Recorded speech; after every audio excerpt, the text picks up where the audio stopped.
ಜಲಪಾತಕ್ಕೆ ತೆರಳಿದ್ದ ಯುವತಿಯರಿಗೆ ಲೈಂಗಿಕ ಕಿರುಕುಳವನ್ನ ಕೊಡ್ತಾ ಇದ್ರು ಅನ್ನೋ ಆರೋಪದಡಿ ಕಾಸರಗೋಡು ಮೂಲದ 3 ಯುವಕರ ವಿರುದ್ಧ ಈಗ ಪ್ರಕರಣ ದಾಖಲಾಗಿದೆ.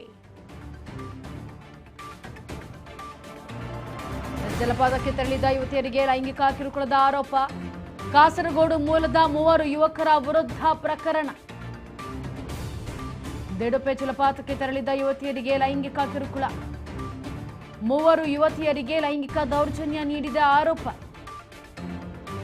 ಅಬ್ದುಲ್ ಖಾದರ್, ಅಲ್ತಾಫ್ ಮತ್ತೆ ಫೈಜಲ್ ಆದಿಲ್.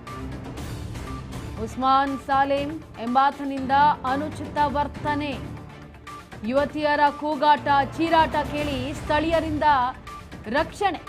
3 ಆರೋಪಿಗಳ ಪೊಲೀಸರಿಗೆ ಒಪ್ಪಿಸಿದಂತಹ ಸ್ಥಳೀಯರು. ನೋಡಿ, ದೃಶ್ಯಾವಳಿಗಳಲ್ಲಿ ಗಮನಿಸ್ತಾ ಇದ್ದೀರಿ. ಯುವತಿಯರಿಗೆ ಲೈಂಗಿಕವಾಗಿ ಕಿರುಕುಳವನ್ನ ಕೊಡ್ತಾ ಇದ್ರು ಅಂತ ಆರೋಪ ಕೇಳಿ ಬರ್ತಾ ಇದೆ. ಇದು ಕಾಸರಗೋಡು ಮೂಲದ 3 ಯುವಕರ ವಿರುದ್ಧ ಈಗ ಎಫ್ಐಆರ್ ಪ್ರಕರಣ, ಅಂದ್ರೆ ಎಫ್ಐಆರ್ ಹಾಕೋದಕ್ಕೂ ಕೂಡ ಈಗ ಒತ್ತಾಯಿಸಲಾಗ್ತಾ ಇದೆ. ಇತ್ತ ದಿಡುಪೆ ಜಲಪಾತಕ್ಕೆ ತೆರಳಿದ್ದಂತಹ ಯುವತಿಯರಿಗೆ ಲೈಂಗಿಕವಾಗಿ ಕಿರುಕುಳ ಕೊಡ್ತಾ ಇದ್ರು ಅಂತ ಹೇಳಿ 3 ಯುವತಿಯರಿಗೆ ಲೈಂಗಿಕ ದೌರ್ಜನ್ಯ ನೀಡಿದಂತಹ ಆರೋಪಗಳು ಕೇಳಿ ಬರ್ತಾ ಇರೋದು.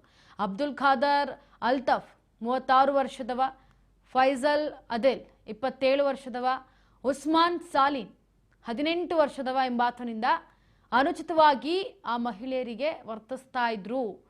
ಯುವತಿಯರು ಕೂಗಾಟ ಚೀರಾಟ ಕೇಳಿ ಅಲ್ಲಿಗೆ ಸ್ಥಳೀಯರು ರಕ್ಷಿಸಿದ್ದಾರೆ. ಬಂದು 3 ಆರೋಪಿಗಳನ್ನ ಪೊಲೀಸರಿಗೆ ಒಪ್ಪಿಸಿದ್ದಾರೆ ಅಲ್ಲಿನ ಸ್ಥಳೀಯರು.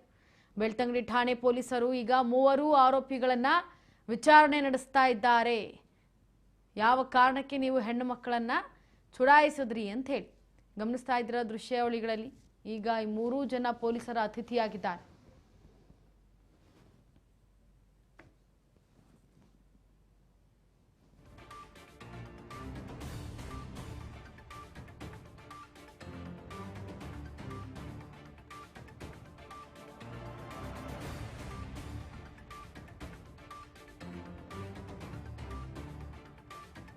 ಸದ್ಯ ಹೆಣ್ಮಕ್ಳು ಎಲ್ಲೂ ಕೂಡ ಬರೋ ಆಗಿಲ್ಲ. ಈ ತರ ಇರುವಂಥ ಜನರಿಂದ ಅಥವಾ ಈ ತರ ಇರುವಂಥ ಯುವಕರಿಂದ ಬೇರೆ ಹೆಣ್ಮಕ್ಳನ್ನು ಕೂಡ ಹೊರಗಡೆ ಕಳಿಸೋದಕ್ಕೆ ಮನೆಯಲ್ಲಿ ಎದುರುವಂತಹ ಕೆಲಸಗಳಾಗ್ತಾ ಇದ್ದಾವೆ.